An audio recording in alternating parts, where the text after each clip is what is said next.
Hello everyone and welcome back to my channel. In today's tutorial, I will walk you through step-by-step process on how to remove friend request from Snapchat. So let's get started. Let's start from the home screen of our mobile phone. Open your Snapchat application and make sure you are already logged into your account. Then you have to tap on your profile icon. You will get your profile interface and scroll down, select Add Friends. In Add Friends, you have to select 3 buttons, which is of the top right corner of your screen. Then select Recently Added by Me. So these are all the friend requests you have sent recently.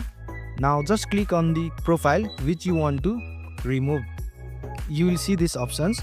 Now select Manage Friendship. You have to click on Remove Friend and tap on Remove.